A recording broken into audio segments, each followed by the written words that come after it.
আন্দোলনের মাঠে ছিলেন না, মামলা হামলা কিংবা নির্যাতনের মুখেও ছিলেন না, ঘর ছাড়াও হতে হয়নি।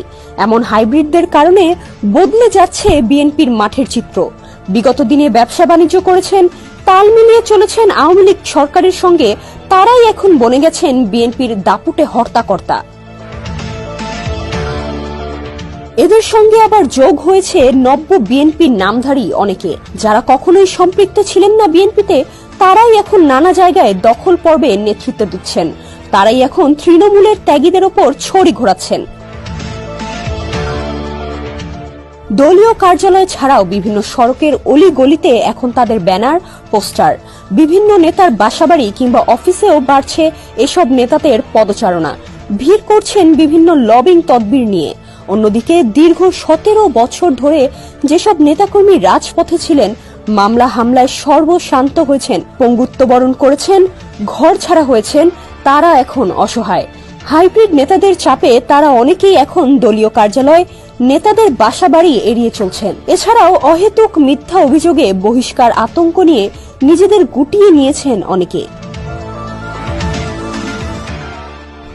এখন অনেক হাইব্রিড নেতাই যুক্ত শুরু করেছেন। আওয়ামী লীগের অনেক সুবিধাভোগী খোলস পরিবর্তন করে বিএনপির রাজনীতিতে সম্পৃক্ত হতে চাচ্ছেন।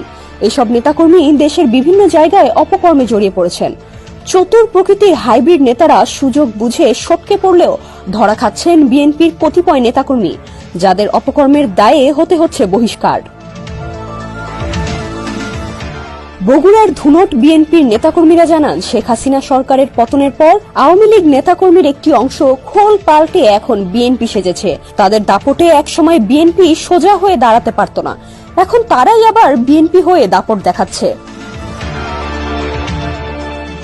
এ বিষয়ে দলের সিনিয়র যুগ্ম মহাসচিব রুহুল কবির রিজভী বলেন, হাইব্রিড নেতাদের বিষয়ে তারা সতর্ক রয়েছেন। দলে যোগদান অনুষ্ঠান বন্ধ রাখা হয়েছে। এরপরও বিভিন্ন জায়গায় বিএনপির নাম ভাঙিয়ে অনেকে অনেক অপকর্ম করছেন, যাদের সঙ্গে বিএনপির ন্যূনতম কোনো সংশ্লিষ্টতা নেই। বিএনপির দুর্দিনে যারা ত্যাগ স্বীকার করেছেন, পরিশ্রম করেছেন, দল তাদের মূল্যায়ন করবে। দলের ভারপ্রাপ্ত চেয়ারম্যান তারেক রহমান এ বিষয়ে তৃণমূলের নেতাকর্মীদের বিভিন্ন সময়ে আশ্বস্ত করেছেন। নুসরাত জাহান, ডেস্ক রিপোর্ট, সমকাল।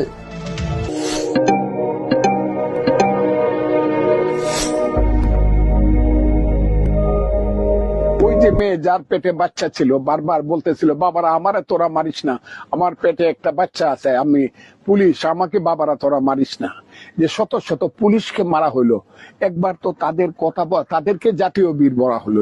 ওই যে মেয়ে যার পেটে বাচ্চা ছিল, বারবার বলতেছিল, বাবারা আমারে তোরা মারিস না, আমার পেটে একটা বাচ্চা আছে, আমি পুলিশ, আমাকে বাবারা তোরা মারিস না। যে শত শত পুলিশকে মারা হইলো, একবার তো তাদের কথা, তাদেরকে জাতীয় বীর বলা হলো। ওই যে মেয়ে যার পেটে বাচ্চা ছিল, বারবার বলতেছিল, বাবারা আমারে তোরা মারিস না, আমার পেটে একটা বাচ্চা আছে, আমি পুলিশ, আমাকে বাবারা তোরা মারিস না। যে শত শত পুলিশকে মারা হইলো। দলের দুঃসময়ে প্রকৃত নেতা চিনতে না পারলে বিএনপি এবং দলের প্রধান খালেদা জিয়ার জন্য দুঃখ আছে বলে মন্তব্য করেছেন দলটির স্থায়ী কমিটির সদস্য গয়েশ্বরচন্দ্র রায়। প্রকৃত ত্যাগী নেতাদের চিনতে পারলে দলের দুঃসময় কেটে যাবে বলেও মনে করেন তিনি। ১/১১ সরকারের অসমাপ্ত কাজ বর্তমান সরকার বাস্তবায়ন করছে বলেও অভিযোগ করেন বিএনপির এই নেতা। সরকারের ভিত্তি দুর্বল দাবি করে তিনি বলেন, সুযোগ কাজে লাগাতে পারলে সরকার টিকবে না। দুপুরে জাতীয় প্রেস ক্লাবে বিএনপির প্রয়াত নেতা হান্নান শাহের স্মরণ সভার অনুষ্ঠানে এসব কথা বলেন তিনি। এখনো 111-এর কার্যক্রমটা চলছে আরো নিষ্ঠুরভাবে। 111 যে ষড়যন্ত্র করার জন্য হয়েছে, সেই ষড়যন্ত্র পাকাপোক্ত, সেটা বাস্তবায়নের দায়িত্ব পড়ছে বর্তমান সরকারের। বিপদে পড়ে মানুষ না চিনতে পারার মতো যদি বেগম খালেদা জিয়া হয়, তাহলে আমাদের দুর্ভোগ আরো কঠিন এবং জটিল হবে। আর যদি এই বিপদে পড়ার মধ্য দিয়ে উনি সঠিক মানুষ চিনতে পারেন, এই দুর্ভোগের মেয়াদ খুব বেশি। শায়লা সিনেমা জগৎ থেকে বিএনপির রাজনীতিতে যোগ দেয়া তারকাদের মধ্যে শাহরিয়ার ইসলাম শায়লা অন্যতম।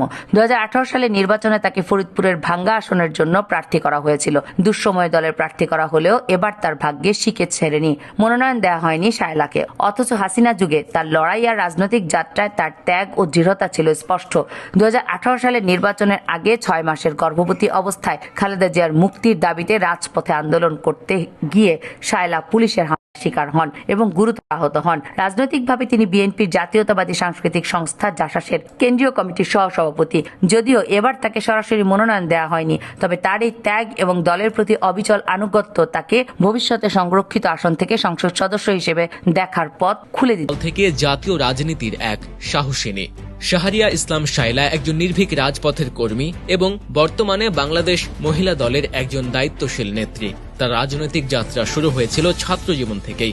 ছাত্র দলের একজন সক্রিয় সদস্য হিসেবে ছাত্র রাজনীতি থেকেই তিনি সাহসী এবং প্রতিবাদী একজন কর্মী হিসেবে পরিচিত লাভ করেন।